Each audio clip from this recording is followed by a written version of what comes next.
열왕기상 19장 4절에서 8절 한 목소리를 압도갑니다. 시작. 자기 자신은 광야로 들어가 하루 길쯤 가서 한 로뎀나무 아래에 앉아서 자기가 죽기를 원하여 이르되 여호와여 넉넉하오니 지금 내 생명을 거두시옵소서. 나는 내 조상들보다 낫지 못하나이다 하고 로뎀나무 아래에 누워 자더니 천사가 그를 어루만지며 그에게 이르되 일어나서 먹으라 하는지라. 본즉 머리맡에 숯불에 구운 떡과 한 병 물이 있더라. 이에 먹고 마시고 다시 누웠더니 여호와의 천사가 또다시 와서 어루만지며 이르되 일어나 먹으라. 내가 갈 길을 다 가지 못할까 하노라 하는지라.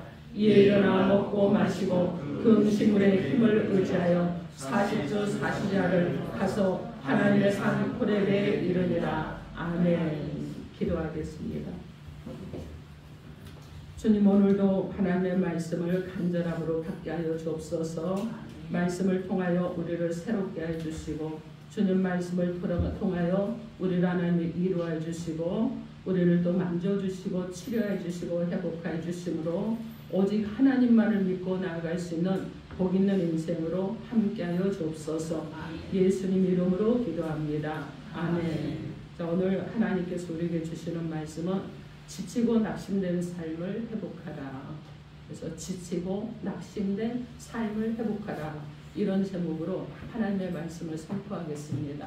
오늘 말씀이 선포될 때 여러분 그동안 지치고 낙심된 우리의 삶에 새로운 뜨거운 마음을 주심으로 인해서 지치고 낙심된 자리에서 다시금 일어나서 하나님께서 저 여러분을 회복시켜 주시는 귀한 시간이 되기를 바랍니다. 이 시간 말씀으로 우리를 새롭게 하실 하나님을 만나는 은혜가 있기를 여러분 모두를 주님의 이름으로 축원합니다. 아멘. 여러분 서로 인사합니다. 예수의 이름으로 사랑하고 축복합니다. 예수의 이름으로 사랑하고 축복합니다. 아멘. 여러분 모두 주님의 이름으로 사랑하고 축복합니다. 아멘. 하나님의 사랑은 무한하시거든요. 근데 그 하나님의 사랑은 지칠 줄을 모릅니다. 근데 누가 늘 지치냐요? 우리가 지쳐요. 그죠? 하나님의 사랑은 공급함이 끊임이 없는데 우리는 늘 지쳐 있습니다. 그런데 오늘 여러분에게 이 시간이 다시 한번 하나님의 사랑이 공급되어지고 있다는 것을 깨닫는 시간이 되기를 주님의 이름으로 축원합니다. 아멘. 여러분들의 집에 가면 그리고 하다못해 백악관을 가도 청와대를 가도요. 그리고 여러분 장관실을 가도 기업 회장의 집을 가도 꼭 있어야 되는 것들이 있습니다. 그것이 무엇이냐면은 어느 집에 가든지 쓰레기통은 다 있어요. 그렇죠? 여러분 안방에도 있고요. 화장실에도 있고요. 주방에도 있고요. 다 있는데 어디만 없느냐? 성전 안에만 쓰레기통이 없습니다. 근데 왜 그러느냐? 성전은요 거룩하기 때문에 쓰레기통을 치웠습니다. 근데 여러분 쓰레기통이 왜 필요하죠? 냄새 나는 거, 지저분한 거, 불필요한 것을 버리기 위해서 쓰레기통이 필요합니다. 여러분 그런데 우리의 삶에도요. 여러분 냄새 나는 거, 불필요한 거, 버려야 될 것들이 참 많이 있어요. 이런 것들을 이 지저분한 냄새가 쓰레기에서 지저분한 생활 쓰레기에서 냄새가 나듯이 인간의 삶 자체에도요. 냄새 나는 일들이 많이 있습니다. 지치고 힘들게 하는 일들이 많이 있습니다. 때로는 나를 너무 아프게 하는 일들이 많이 있습니다. 여러분 그런데 이렇게 지치고 낙심을 가져다주는 이런 일들을 어떻게 해야 되겠어요? 빨리 처리할수록 여러분 우리 안에 회복이 빨라지고 그리고 하나님 앞에 더 나아갈 수 있게 되죠. 세상을 살아가는데도 힘있게 살아갈 수 있게 됩니다. 여러분의 삶이 여러분 항상 즐겁기만 하나요? 여러분이 늘 행복하면 합니까? 여러분 내가 하는 모든 일이 잘 풀리기만 합니까? 때로는 여러분 나는 늘 건강하고 나는 늘 힘이 있어. 여러분 이렇게 살아갑니까? 그렇지 않습니다. 여러분 우리는요. 항상 날마다 용기가 넘치고 그리고 날아갈 것 같은 이런 삶을 살아가고 있다고 장담할 수는 없다는 것입니다. 여러분 요즘요. 우리가 전도하면서 만나면 어린아이들도요. 같은 말을 여러 번 하면은요. 스트레스 받는다고 합니다. 아 저만한 게 무슨 스트레스를 받아? 여러분 어린이집 다니는 아이들이요. 여러분 그런 아이들도 예쁘다고 여러분이 여러 번 해보십시오. 할머니가 할아버지잖아요. 손주들한테 너 너무 예뻐 너무 예뻐 하면서 잘 자꾸 안아주고 만져주고 꼭꼭 껴안아보세요. 나중에 뭐라고 그러느냐? 스트레스 받는다고 그럽니다. 그치 여러분? 여러분 그런데 왜 그러는지는 잘 모르겠지만 아무튼 사람이라고 하면 다 삶 속에 지치게 하는 일, 힘들게 하는 일, 무너지게 하는 일, 고단하게 하는 일, 걱정할 일들이 많이 있다는 것입니다. 요즘요 여러분 정치 경제를 보면 대통령 근심이 얼마나 많겠어요. 장관은 근심이 얼마나 많겠습니까? 여러분 기업 회장은 또 근심이 얼마나 많겠습니까? 그 자리에 있으면 돈도 많고 여유도 있고 명예도 있고 아주 그냥 누리면서 살 것 같은데 여러분 그렇지 않죠. 그 자리에 있어도 지치고 낙심된 일이 일어나지 않겠습니까?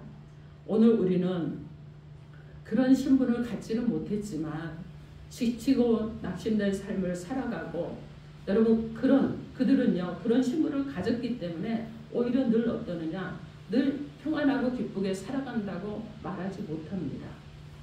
전도서 5장 10절과 12절 말씀에 은을 사랑하는 자는 은으로 만족하지 못하고 풍요를 사랑하는 자는 소득으로 만족하지 못하나니 이것도 헛되도다. 노동자는 먹는 것이 많든지 적든지 짐을 달게 지거니와 부자는 그 부유함 때문에 사지 못하느니라. 이렇게 말씀하십니다. 여러분 우리의 인생에 참된 주인을 만나야지만이 이 모든 것들이 평안해지는 거예요. 우리 인생에 참된 주인을 만나지 못하면 세상적인 명예를 가졌고 권세를 가졌고 재물을 가졌다고 할지라도 때로는 갖지 못했다고 할지라도 그것과 상관없이 지치고 낙심된 삶을 살아간다는 것입니다. 그 이유는 무엇이냐면 내 인생의 주인이 있는데 그 주인을 만나지 못했기 때문에 그래요. 내 인생의 주인이 내가 아닌데 자꾸 내가 주인이라고 주장을 하고 살아가기 때문에 그렇습니다. 여러분 내가 주인인 줄로 착각하고 내 마음대로 생각합니다. 내 마음대로 계획합니다. 내 마음대로 살아가려고 하니까 자꾸 지치고 스트레스를 받고 그러다 보니까 낙심되고 낭망하고 좌절하고 도망가고 싶은 마음들이 일어나는 거예요. 그러면 지치고 낙심된 우리의 삶을 회복시키려면 우리는 어떻게 해야 되겠습니까? 지치고 낙심된 우리의 삶을 회복하려면 인간의 약함을 어루만져 주시는 하나님의 손길이 필요합니다. 우리의 약함을 어루만져 주시는 하나님의 손길이 필요합니다. 오늘 본문 7절에서 8절 말씀 우리 함께 합독해 볼까요? 7절에서 8절 함께 합독합니다. 시작.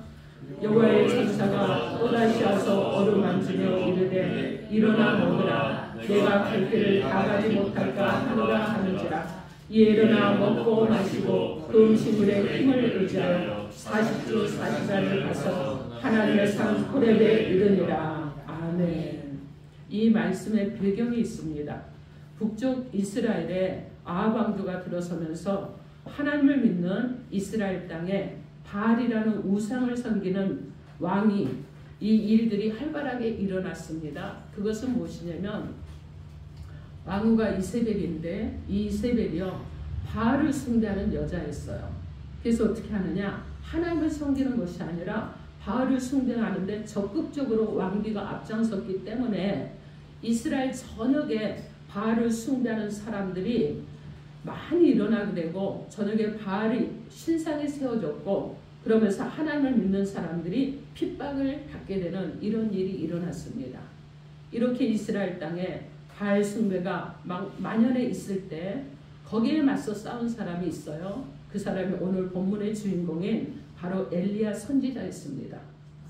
엘리야 선지자는요 아합 왕과 이세벨에게 하나님을 버리고 바알을 섬기는 것은 잘못된 것이라고 책망을 했습니다. 그래서 아합 왕과 이세벨은요 엘리야를 미워하고 죽이려고 했습니다. 그러던 중 엘리야가 아합 왕에게 하나님이 참신인가 아니면 바알이 참신인가 우리 한번 대결을 해보자 이 제안을 했어요. 갈멜산에서 제단을 쌓고 그리고 대결을 했는데 엘리야의 제단에 불이 임합니다. 그리고 하나님이 참신이라는 것이 증명이 되고요. 엘리야가 이겼습니다. 그러고 나서 어떻게 했느냐 바알을 숭배했던 450명을 죽였습니다. 이렇게 엘리야가 바알을 숭배했던 자들과 대결해서 승리함으로 기뻐하고 감격하면서 이제는 북이스라엘의 하나님 신앙이 회복될 것을 기대하고 있었습니다. 그런데 여러분, 이 왕후 이세벨이요, 자신이 아끼던 바알 숭배하는 이 사람들이 엘리야에 의해서 죽었다는 소식을 들었습니다. 참패를 당했습니다. 그런 소식을 듣고 이세벨은요, 즉각 엘리야에게 사람을 보냅니다. 그래서 죽이겠다고 합니다. 이 소식은요, 엘리야가 갈멜산 대결에서 이기고 그리고 북이스라엘로 새로운 신앙의 개혁이 일어날 것으로 기대에 차 있었던 엘리야에게는 정말 낙심된 그런 소식이었습니다. 이렇게 지치고 낙심되게 되는 일이 비록 엘리야에게만 일어나는 일이 아닙니다, 여러분. 영적으로 강한 사람이었던 엘리야에게도 이런 일이 일어났어요. 여러분, 이 일이 그에게만 일어나는 일이 아니라는 거예요. 우리 모두에게 일어나는 일들이라는 것입니다. 여러분, 일이 잘 돼서 승리할 것 같고 그리고 이제는 고생이 끝이라고 생각을 하는데, 그래서 기대감에 부풀어 있는데 그 기대감을 꺾어버리고 그리고 지치고 낙심하게 만드는 일들이 생긴다는 것입니다. 엘리야는요, 이세벨로부터 자신을 죽이겠다는 소식을 들었을 때 낙심이 되었습니다. 그리고 아무도 없는 광야로 갑니다. 노뎀나무 아래 지쳐서 쓰러져 있습니다.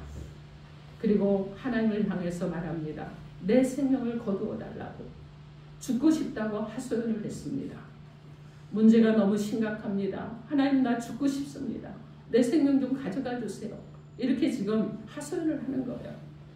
여러분, 사람이라면 누구라도 나 자신으로는 어쩔 수 없는 상황에 이르면 낙심하게 되고 좌절하게 되고 절망하게 되고 무력감을 느끼고 죽고 싶은 마음을 갖게 되는데, 이것이 인간의 본성입니다. 그런데 중요한 것은요, 이렇게 엘리야가 지치고 낙심되어서 노뎀나무 아래 쓰러져 있을 때 하나님께서 엘리야를 그냥 두지 않으셨습니다. 그래, 너 쓰러져 있어라, 너 죽어라, 이렇게 하지 않았다는 거예요. 어떻게 하셨느냐? 하나님이 쓰시는 천사들을 보냅니다. 그리고 어루만져 주셨어요. 어루만져 주셨습니다. 떡과 물을 공급해 주셨습니다. 그리고 위로해 주셨습니다.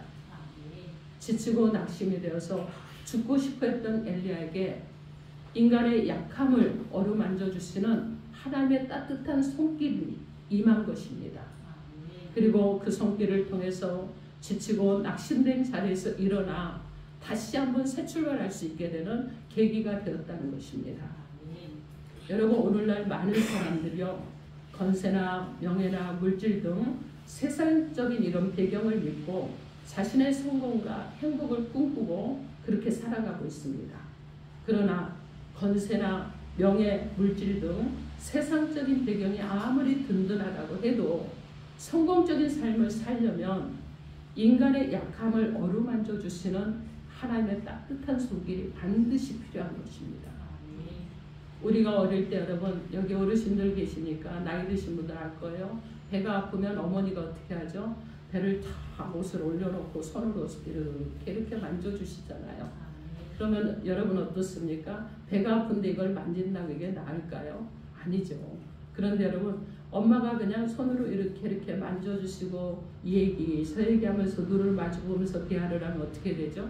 이 아팠던 배가 사르르 하고 싹 없어져요. 그리고 여러분 어떻습니까? 그냥 기분도 좋아지고 평안해집니다. 여러분, 이렇게 어머니의 손길이 신비한 이런 약효가 없어도 자녀의 아픔과 고통을 잊게 하고 그리고 위로와 평안을 주었다면, 엘리야가 지치고 낙심되어 있을 때, 쓰러져 있을 때 엘리야를 어루만져 주시는 하나님의 손길은 여러분 어떤 손길이겠습니까? 천지 만물과 인간을 창조하신 하나님이십니다. 창조주의 능력의 손길입니다. 이기에 빠졌던 이스라엘 백성들을 살리기 위해서 애굽 바로왕에게 10가지 재앙을 내려서 구원하신 손길입니다. 그리고 여러분, 죽음의 자리에서 홍해를 건너게 하신 하나님을 사랑하시는 하나님의 손길입니다. 이 승리의 기쁨을 주시는 손길이라는 것입니다. 또 하나님의 손은요, 우리를 죄와 사망에서 구원하시기 위해서 예수님을 십자가에 피 흘려 죽게 하시고 부활하게 하심으로 예수를 믿는 자들에게 영생의 기쁨을 주신 구원의 손길이십니다. 여러분, 이런 하나님의 이 손이요, 우리의 약함을 아시고 우리를 만져주신다면 우리가 이 세상을 살아가는 동안 우리가 낙심하거나 좌절하거나 여러분 실패하거나 낭망하는 자리에서 어떻게 주저앉아 있겠습니까? 분명히 일어날 것입니다.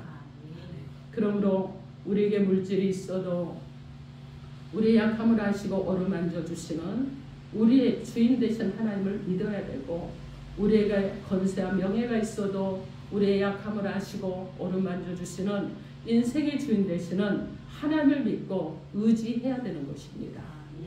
그 이유는요, 내 인생의 주인이 내가 아니기 때문에 그렇습니다. 내 인생은 내 마음대로 안 되는 것은요, 내 인생의 주인이 내가 아니고 내 인생의 주인이 계시는데 그분이 바로 하나님이시기 때문에 그렇습니다. 여러분, 그리고 아무리 과학이 발달해도요, 여러분 피 한 방울 만들 수 없잖아요. 바닷물 한 방울도 만들 수 없습니다. 사람이 만든 피를 수혈하면요, 사람이 죽게 됩니다. 사람이 만든 바닷물에 고기를 넣게 되면은요, 물고기가 죽습니다. 이것이 인간이 가지고 있는 과학의 한계라는 거예요. 그러나 하나님은 이 세상의 모든 만물을 창조하신 하나님이십니다. 이 하나님을 만날 때 우리 인생의 최고의 행복이 회복되는 것입니다. 창세기 1장 1절 말씀에 태초에 하나님이 천지를 창조하시니라 이렇게 말씀하셨습니다. 우리가 여러분 좋은 그림 한 장을 여러분이 보면은요, 이 그림을 그린 사람은 누구인가 여러분 알고 싶어지는데, 아름다운 세상에서 살면서 이 아름다운 세상을 누가 만들었을까 여러분 생각해 보셨습니까? 우리가 지구에 살고 있다는 것에 대해서 감사할 줄 알아야 됩니다. 여러분, 지구와 태양과의 적당한 거리, 지구가 태양과의 적당한 거리에 위치해 있어요. 그래서 태양이 조금만 더 가까워도요, 모두 불타 죽습니다. 조금만 멀어도 모든 식물은 다 추워서 죽게 될 것입니다. 그런데 지구가 태양과 아주 적당한 거리에 위치해 있고, 그리고 공정과 자전을 통해서 인간이 살기에 적당한 온도와 공기와 계절과 기후가 형성되어 있기 때문에 우리가 이렇게 아름다운 세상에서 살고 있다면 이 아름다운 세상을 누가 만들었겠습니까? 여러분, 우리는 한번 생각해 봐야 됩니다. 여러분, 옛날에는요, 지구가 네모나다고 생각을 했습니다. 그래서 끝이 있어서 배를 타고 가면 어느 시기가 어느 지점까지가 되면 낭떠러리에 뚝 떨어질 것이라고 이렇게 생각을 했어요. 여러분, 그리고 사람들이 다 죽을 것이라고 생각을 했는데, 그런데 1543년에 코페르니쿠스가 처음으로 지구가 움직인다는 지동설을 주장을 했고요. 그 후에 뉴턴이 많이 인류의 법칙에 의해서 지구가 공중에 떠 있다는 것을 발견을 했습니다. 여러분, 20세기에 이르러서 우주선을 발사를 했잖아요. 그런데 여러분 어떻게 하죠? 우주선이 발사돼서 먼 곳에 가서 보니까 지구가 어디에 있어요? 허공에 떠 있는 것을 알았습니다. 그런데 여러분, 놀라운 것은요, 이런 것을 발견하기 훨씬 이전에, 수천 년 전에, 지금부터 4000년도 더 전에 벌써 성경 말씀에 지구는 허공에 떠 있다고, 이렇게 아무것도 없는 곳에 매달아 있다고 이렇게 기록하고 있습니다. 욥기 26장 7절 말씀에 그는 북쪽을 허공에 펴시며 아무것도 없는 곳에 매달하셨다 이렇게 말씀합니다. 이사야 45장 18절 말씀에 하늘을 창조하신 하나님이 땅을 지으시고 만드셨으니 혼돈하게 창조하지 아니하시고 사람이 거주하게 그것을 지으셨나니 나는 여호와라 이렇게 말씀합니다. 그런데 이렇게 하나님은 천지 만물을 창조하신 광대하신 하나님이시지만 오늘 말씀에 보면 엘리야가 지치고 낙심이 되어 노뎀나무 아래 쓰러져 있을 때 그냥 방치하고 그냥 두시는 분이 아니라는 것을 우리에게 알게 하시고, 그리고 어떻게 하느냐, 엘리야의 약함까지도 아시고요, 친히 찾아가셔서 어루만져 주시고 위로해 주시고 회복시켜 주시고 다시 일어나서 힘을 내어서 새 출발을 할 수 있도록 이끌어 주셨다는 것입니다. 그리고 하나님은 엘리야의 약함만 아시고 이루어 주시는 분이 아니시죠. 오늘 우리 한 사람 한 사람을 아픔도 하시고 약함도 하십니다. 괴로움도 하십니다. 슬픔도 하십니다. 여러분 이 모든 것들을 어루만져 주시고 이루어 주심으로 지치고 낙심되고 실패하고 좌절했던 자리에서 일어나서 다시 한번 새 출발할 수 있도록 이끄시는 세밀하신 하나님이신 줄 믿습니다. 아멘. 이사야 41장 10절 말씀에 두려워하지 말라. 내가 너와 함께하리라. 놀라지 말라. 나는 내 하나님이 되리라. 내가 너를 굳세게 하리라. 참으로 너를 도와주리라. 참으로 나의 의로운 오른손으로 너를 붙들어 주리라. 이렇게 약속하셨습니다. 여러분 사람들은요 아무리 친하고 가까워도 자신의 어렵고 힘든 문제를 갖고 가서 도와달라고 하면은요 싫어하고 외면을 합니다. 우리가 사람들 앞에서 나의 약한 모습을 보이면 그것이 약점이 되어서 오히려 사람들이 그것을 말거리가 되고 흉이 되기도 합니다. 그래서 사람들은요 나의 좋은 모습, 내가 성공한 모습, 내가 잘 사는 모습, 내가 행복해하는 모습 이런 모습들을 사람들에게 보이고 싶어 하는 거예요. 그렇지 않으면 자신의 좋지 않은 모습을 보이기 싫어서 문 밖으로 나가지도 않으려고 하는 사람들이 많이 있습니다. 그러나 우리 하나님은요 지금 내 모습 그대로를 사랑하시는 줄 믿습니다. 내 모습 그대로를 이해하시고 받아주시는 줄 믿습니다. 내 모습 그대로를 이해하고 또 받아주시고 기다리고 계시는 하나님이신 줄 믿습니다. 그래서 우리가 하나님 앞에서는요 꾸밀 것이 없어요. 아프면 아픈 대로, 슬프면 슬픈 대로, 괴로우면 괴로운 대로 하나님 앞에 다 드러내시면 돼요. 왜 그러느냐? 이미 우리의 약함을 알고 계시기 때문에 그렇습니다. 그래서 지치고 힘들어하는 우리를 어루만져서 이루어 주심으로 다시 일어나게 해주시는 분이 하나님이시기 때문입니다. 마태복음 11장 28절 말씀에 수고하고 무거운 짐진 자들아 다 내게로 오라. 내가 너희를 쉬게 하리라 말씀합니다. 예수님께서요 지치고 낙심된 사람들에게 힘을 주시기에 부르시면서 덧붙여서 이런 말씀을 또 하셨습니다. 마가복음 2장 17절 말씀에 건강한 자에게는 의사가 쓸데없고 병든 자에게라 쓸데있느니라.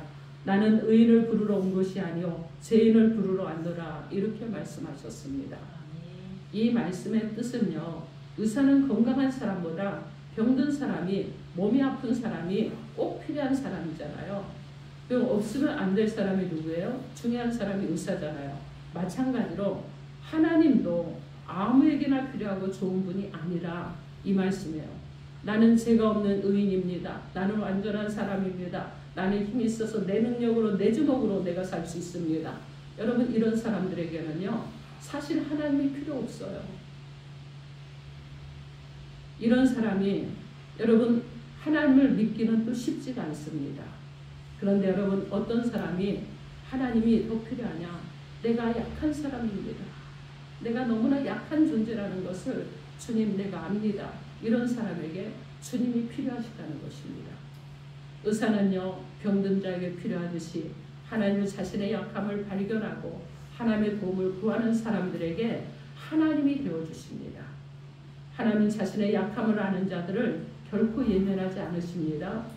환난 날에 위로를 해주시고 지치고 낙심된 자리에서 다시 일어나게 하십니다. 그리고 힘이 되어주시고 방패가 되어주시고 피난처가 되어주시고 산성이 되어주시고 구원의 기쁨이 되어주시는 하나님이신 줄 믿습니다.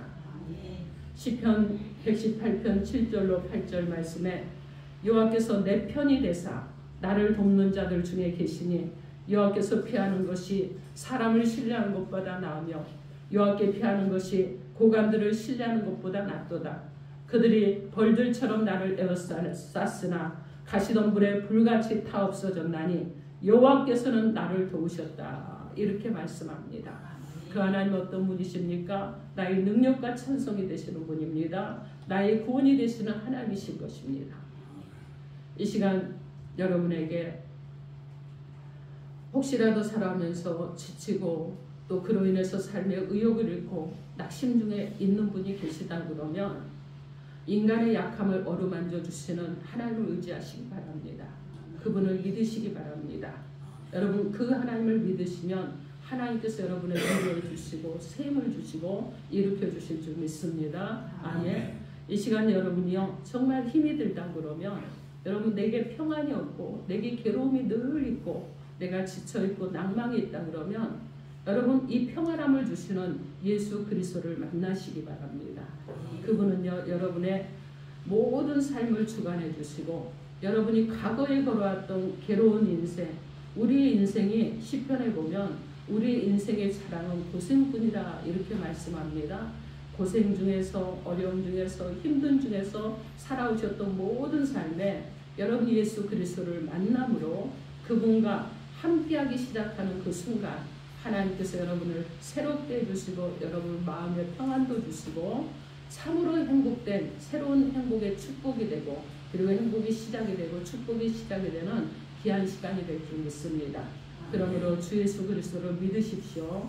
믿고 여러분의 죽음 이후에 두 가지 길이 있는데 하나는 영원한 천국에서 영원히 하나님과 함께 사는 길이고 또 하나는 영원한 지옥불에서 영원히 고통당하는 길입니다. 여러분에게 주님이 부르셨고 주님이 오게 하셨으니 이제 예수 그리스도를 믿음으로 남은 인생의 주님과 함께 동행함으로 주님께서 주시는 기쁨과 평안과 감사와 감격 속에 참으로 주님과 함께하는 행복을 누리며 살아가기를 우리 주 예수 그리스도 이름으로 축원합니다. 아멘. 기도하겠습니다. 여러분 이 시간 주신 말씀 가지고 1분 동안 여러분 소리를